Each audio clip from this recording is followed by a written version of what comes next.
Hola, ¿cómo les va? Les proponemos quedarse con nosotros durante la próxima media hora para informarnos respecto a temas de salud. Seguramente en tu entorno familiar o en tu grupo de amigos conoces a alguien que tiene diabetes, razón por la cual es importante conocer acerca del tema del automonitoreo glucémico. Entérate de qué se trata en la próxima nota junto a la doctora Guzmán Rodríguez.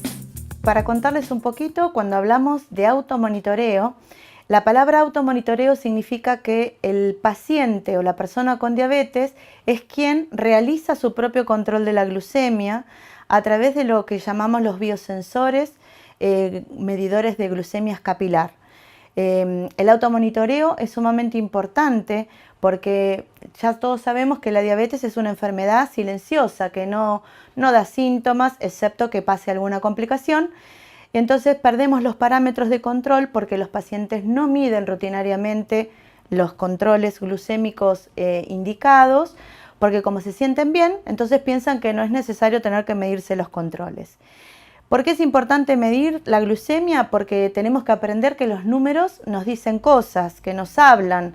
Entonces es importante tratar de entender esos niveles de azúcar para poder saber si estamos con un buen control glucémico o no, y cuáles serían las conductas que deberíamos tomar para poder modificar esas situaciones que hacen que las glucemias no estén estables. ¿Qué información nos brinda este autocontrol? Tenemos que saber que la glucemia en ayunas, en una persona con diabetes que está medicada y que está en control, tiene que manejar un control glucémico en ayunas entre 70 y 130 miligramos decilitro.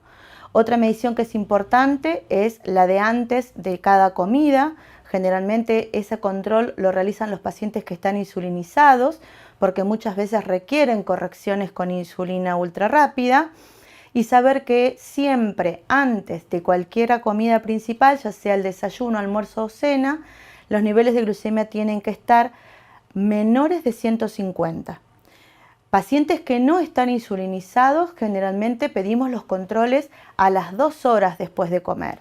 Ese control se realiza cuando iniciamos el primer bocado, miramos el reloj y a las 2 horas de haber finalizado hacemos ese registro de glucemia donde tenemos que saber que no debe medir más de 160-180 miligramos decilitro. Las diferentes guías internacionales han consensuado a veces valores un poco mucho más bajos que se piden habitualmente, que es de 160 miligramos decilitro, pero con la Sociedad Argentina de Diabetes, por el contexto cultural y social en nuestro país, establece que la medición es de 180, menor a 180 miligramos decilitro.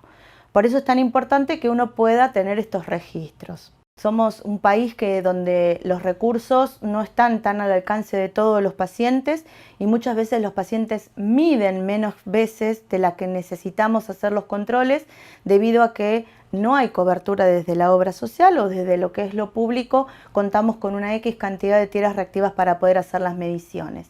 Si un paciente que no está insulinizado, está medicado con antidiabéticos orales, los valores y mantiene valores adecuados de glucemia, no requiere más de 2 a 3 controles en la semana, en estos horarios diferentes que estuvimos charlando, en ayunas y 2 horitas después de alguna de las comidas principales.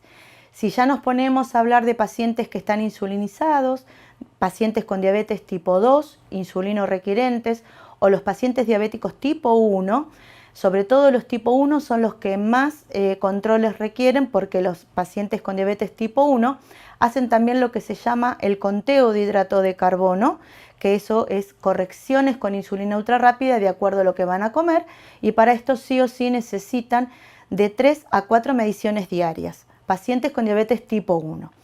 El paciente adulto mayor con diabético tipo 2, insulino requerente, generalmente con 2 controles por día, si está bien controlado, podríamos estar bien con esos controles y no requerir más.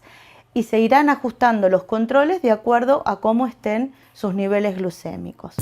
En instantes continuaremos con esta nota acerca de la diabetes y nos enteraremos qué son la hipoglucemia y la hiperglucemia. Antes de ir a la pausa te recordamos que nos podés seguir en todas las redes sociales que tenemos a tu disposición: Instagram, Facebook y también en YouTube.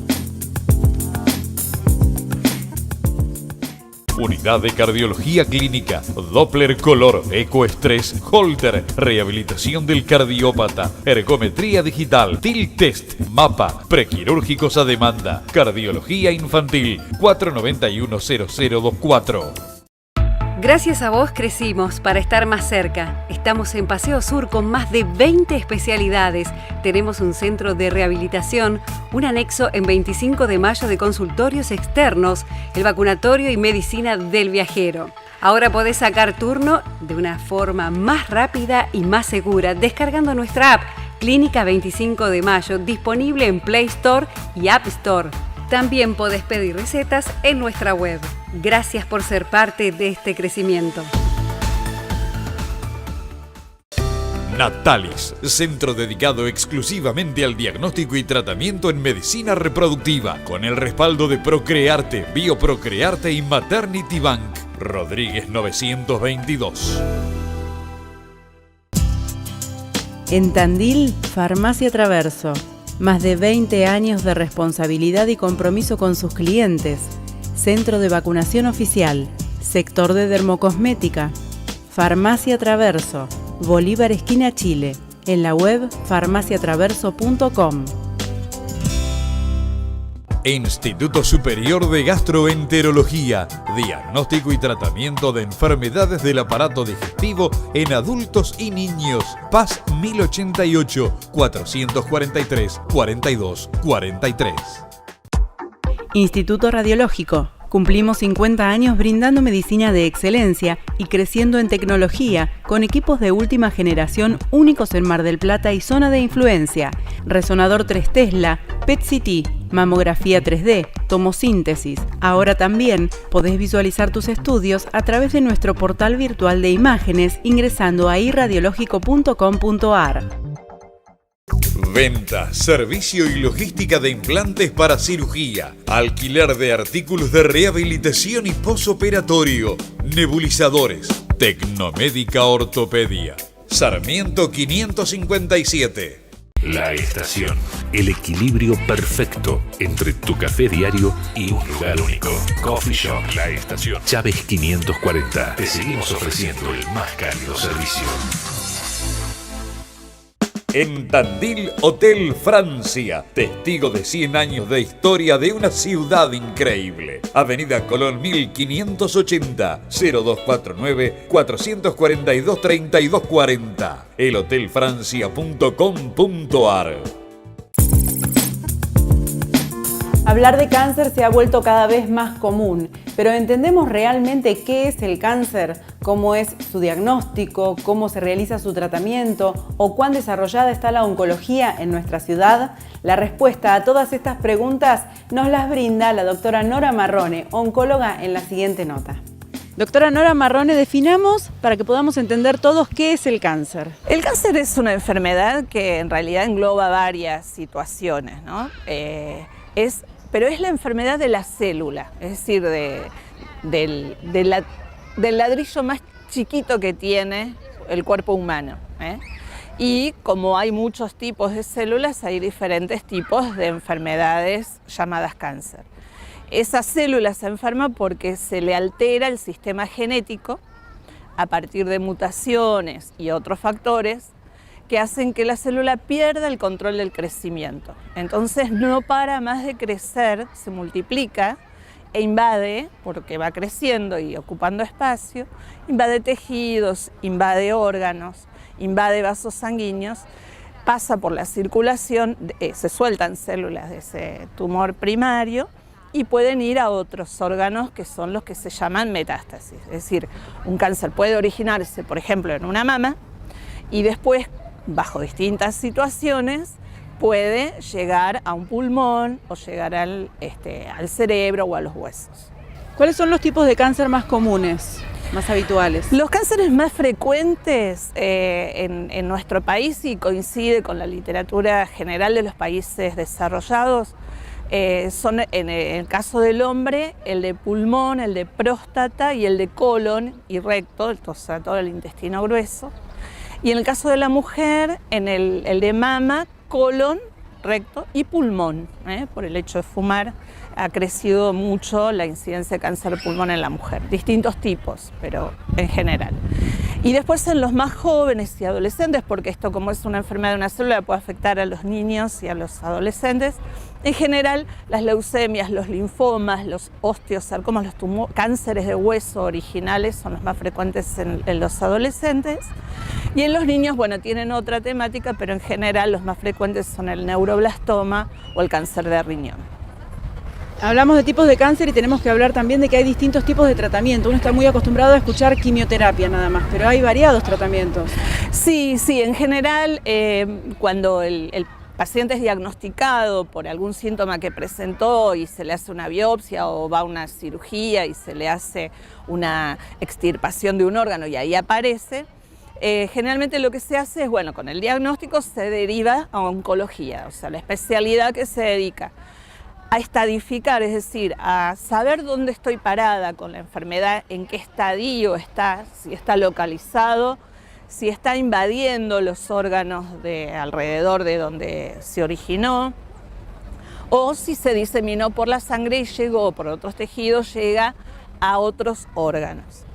Entonces, en base a esa situación, si está localizado, localmente avanzado o a distancia, como vulgarmente lo llamamos nosotros, de ahí se establece la estrategia de tratamiento.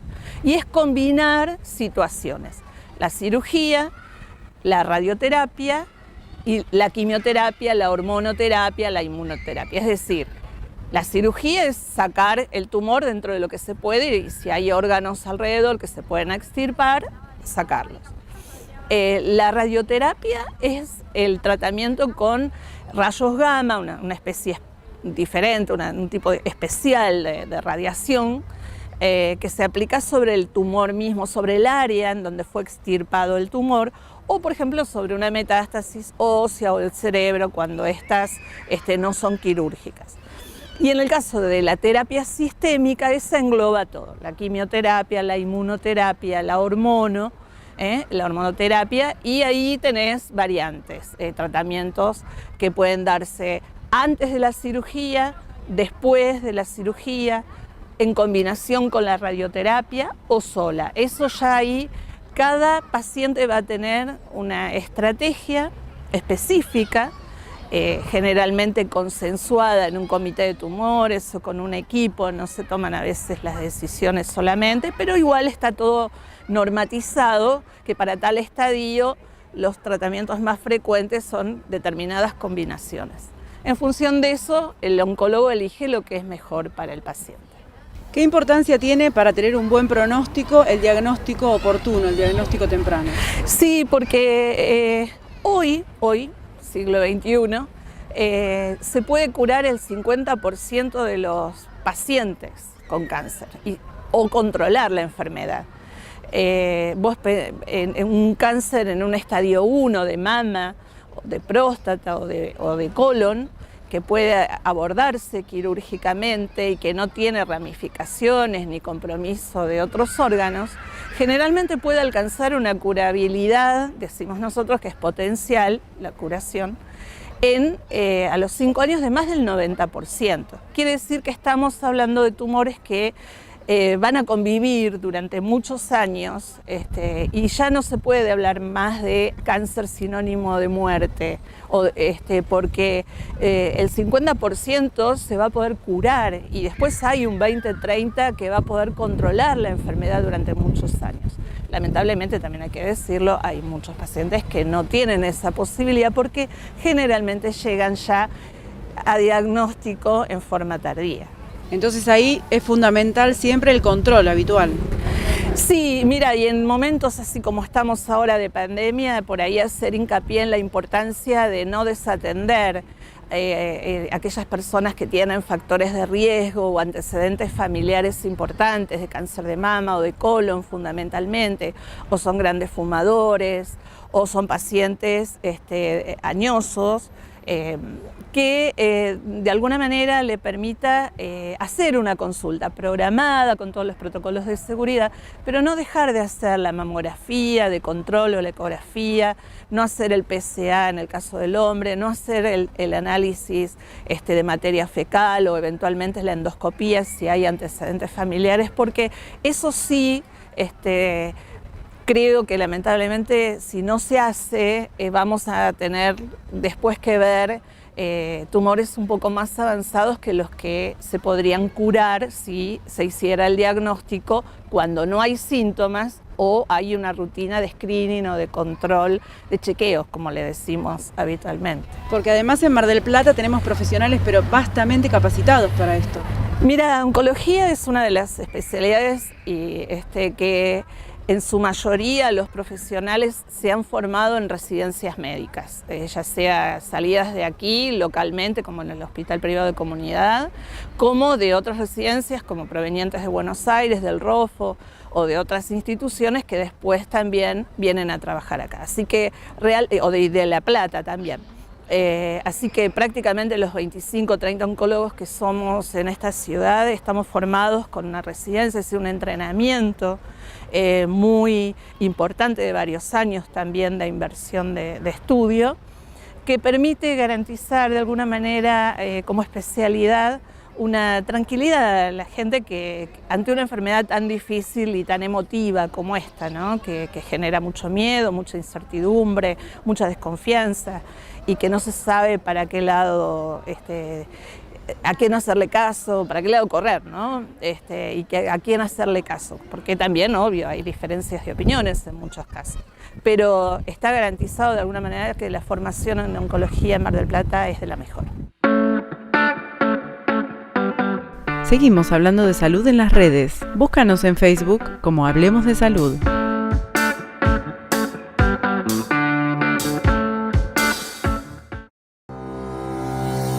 En 1971, un equipo de profesionales de la salud hizo realidad el sueño de crear una institución médica de excelencia y de vanguardia, donde cada paciente fuera lo más importante. Hoy, 50 años después, hemos crecido en equipo humano, infraestructura, equipamiento y servicios, siempre centrados en brindar la mejor atención a la comunidad. Porque hoy como ayer y como mañana, todo, absolutamente todo lo que hacemos, lo hacemos para cuidarte. HPC, desde hace 50 años, hecho para cuidarte. Licenciado en Psicología Leonardo Pontoriero. Trastornos de la personalidad, problemáticas de pareja. Para consultas y turnos, comunícate al WhatsApp 223-536-7243. Licenciado Leonardo Pontoriero.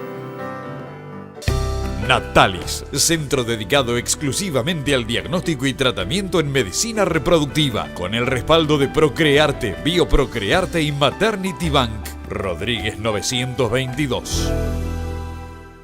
Instituto Superior de Gastroenterología, diagnóstico y tratamiento de enfermedades del aparato digestivo en adultos y niños. Paz 1088, 443-4243. Venta, servicio y logística de implantes para cirugía, alquiler de artículos de rehabilitación y posoperatorio, nebulizadores, Tecnomédica Ortopedia. Sarmiento 557. La Estación, el equilibrio perfecto entre tu café diario y un lugar único. Coffee Shop La Estación, Chávez 540. Te seguimos ofreciendo el más cálido servicio. En Tandil, Farmacia Traverso. Más de 20 años de responsabilidad y compromiso con sus clientes. Centro de vacunación oficial. Sector de dermocosmética. Farmacia Traverso. Bolívar esquina Chile. En la web farmaciatraverso.com. En Tandil, Hotel Francia, testigo de 100 años de historia de una ciudad increíble. Avenida Colón 1580, 0249-442-3240. elhotelfrancia.com.ar. El programa de hoy lo comenzamos hablando sobre el automonitoreo glucémico junto a la doctora Sofía Guzmán Rodríguez y nos había quedado pendiente lo que vamos a escuchar ahora, que tiene que ver con qué son la hipoglucemia y la hiperglucemia. Tanto la hipoglucemia como la hiperglucemia son las dos complicaciones agudas de la diabetes. Son dos de las complicaciones donde la persona con diabetes tiene que saber de qué se trata para poder ellos estar en condiciones de reconocerlas, poder tomar conducta y poder resolverlas en forma inmediata. Como la palabra lo dice, lo agudo requiere una resolución inmediata. Hablamos de hipoglucemia cuando el nivel de glucemia capilar es menor a 70. En ese momento hay muchas veces que los pacientes puedan que no tengan ningún síntoma, que no sientan nada, y hay muchas veces los síntomas que presenta una persona con hipoglucemia es temblor generalizado, es un temblor fino que se siente en todo el cuerpo, sudoración profusa, visión borrosa. Muchos pacientes tienden a tener cambios en el carácter, parecen como que están más chinchudos o pueden hablar incoherencias.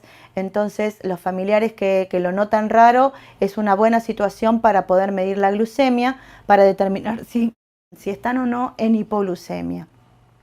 Si confirmamos que el paciente está en hipoglucemia, son cositas fáciles lo que hay que hacer. Nosotros la llamamos la regla del 15, porque tenemos que tratar de resolverla en los próximos 15 minutos.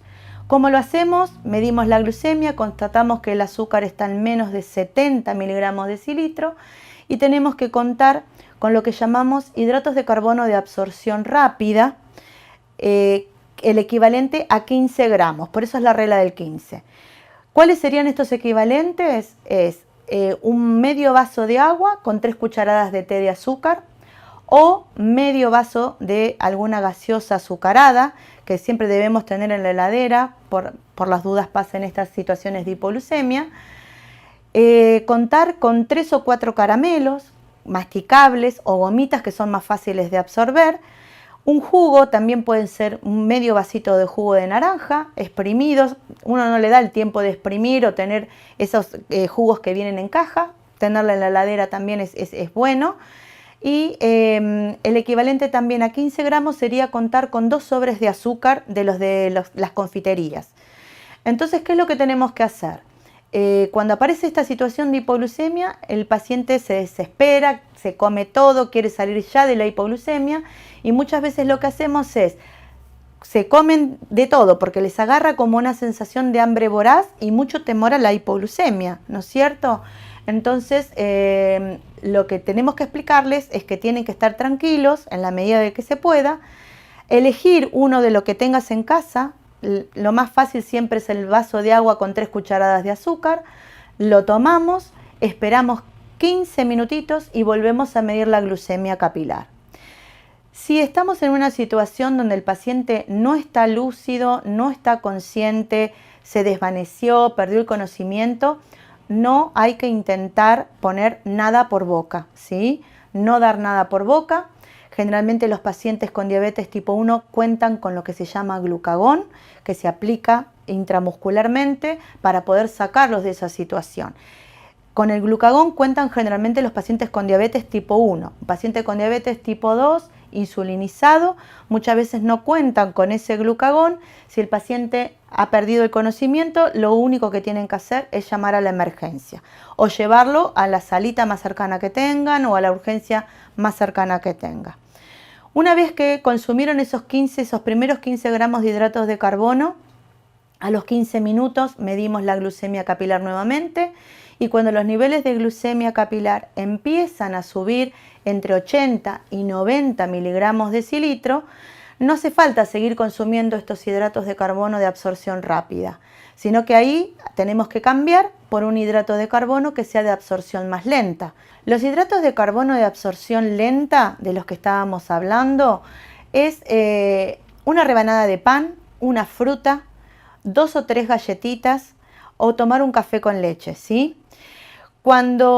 Si es que no estamos próximo a alguna comida, supongamos que estamos por desayunar, te mediste la glucemia y la glucemia te dio menos de 70, hiciste todo este procedimiento, hasta que no salgas de la hipoglucemia, uno no tendría que desayunar o hacer la próxima comida.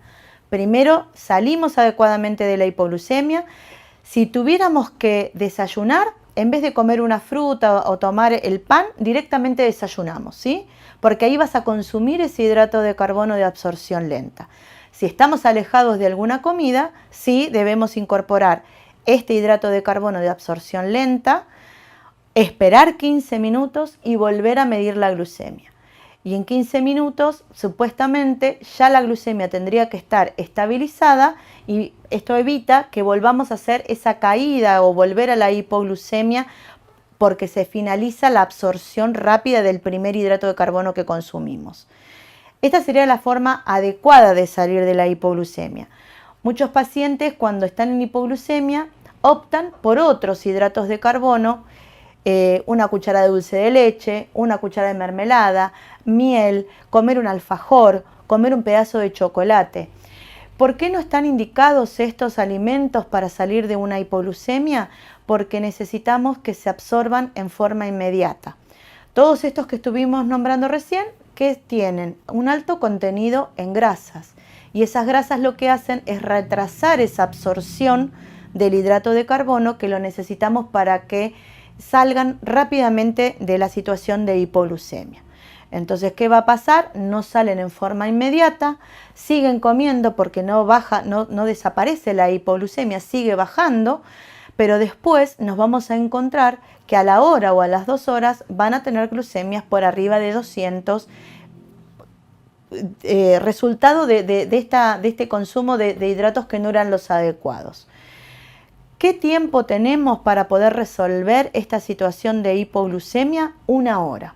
Si en 1 hora en casa no pudimos salir de la hipoglucemia, la indicación es ir a una guardia de emergencia, porque en esa situación hay que colocar un suero con un glucosado hipertónico para revertir esta situación de hipoglucemia, ¿sí? Hasta acá la hipoglucemia. ¿Qué Bien. pasa ahora en el caso de la hiperglucemia? Bueno, la situación de hiperglucemia a veces es un poco más compleja, porque tenemos la distinción de estos dos tipos de pacientes, los que están insulinizados y los que no están insulinizados. Entonces, los pacientes que están con fármacos orales generalmente optan por tomar un comprimido más de la medicación habitual o tomarse 2 comprimidos y no es lo correcto, lo que uno debería hacer. En la situación de hiperglucemia, la hiperglucemia la vamos a empezar a notar sintomáticamente cuando tenemos valores de glucemia por arriba de 300 en forma sostenida. ¿Qué significa eso? Que no es que un solo episodio de glucemia elevada nos va a desencadenar toda una crisis sintomática de hiperglucemia. Entonces, síntomas claves de la hiperglucemia es el dolor abdominal, la boca seca, mucha sed, vómitos, y lo que lleva a esto es una situación de deshidratación muy rápida en estos pacientes, la cual la tenemos que resolver. ¿Cómo sabemos que si están todos estos síntomas presentes? Lo mismo, necesitamos medir la glucemia, ver qué valores de azúcar tenemos. Si nosotros tenemos el paciente con tratamiento de insulina y utiliza insulina para corrección, entonces utilizará la insulina correctiva para hacer las correcciones como cada médico le explica a cada paciente qué hacer en estas situaciones, corregirá esos niveles de glucemia, esperará 15-20 minutos para ver si se compensa y en el caso de no compensarse y que los signos y síntomas sigan progresando, la única manera de resolver esta situación de hiperglucemia que se puede transformar en lo que conocemos como una cetoacidosis diabética, el manejo es en la internación, en la urgencia, ¿sí? ¿Qué es lo que uno sí puede hacer? Es ir frenando que estos niveles de azúcar sigan elevándose, haciendo que dejando de comer cosas sólidas e hidratarse, tomar mucho líquido y estar controlando la glucemia. Si el paciente no está sintomático y la glucemia sigue bajando, quedarse tranquilos, volver a controlar la glucemia al otro día como para ver cómo está y tomar la medicación en forma habitual. Pero si vemos que la glucemia persiste alta y está con muchas náuseas, muchos vómitos, no tenemos que estar perdiendo tiempo y esos pacientes hay que llevarlos a la guardia de emergencia. Estos cuadros típicos de cetoacidosis se da más en la persona con diabetes tipo 1. Entonces son los que están más atentos a esta sintomatología, porque los pacientes con diabetes tipo 1 no necesitan valores tan elevados de glucemia para hacer esta descompensación, pero sí que sus niveles de glucemia estén en forma sostenida por arriba de los 300 miligramos decilitro durante días o semanas. Por eso es tan importante la medición constante y rutinaria de las glucemias. El tema diabetes da para hablar muchísimo, sobre todo porque la doctora recién nos explicaba qué son la hipoglucemia y la hiperglucemia. Pero ¿cómo se da cuenta una persona que es diabética en qué valores se encuentra su glucemia? Esto lo puede hacer a través del automonitoreo glucémico, estudio acerca del cual estaremos hablando la próxima semana, porque nos vamos a enterar cómo se realiza correctamente el automonitoreo glucémico, entre otros temas que tendremos por supuesto la próxima semana aquí en Hablemos de Salud por Somos Mar del Plata, canal número 7 de Cablevisión y de la Capital Cable, y en el resto del país a través de Flow en la señal 525.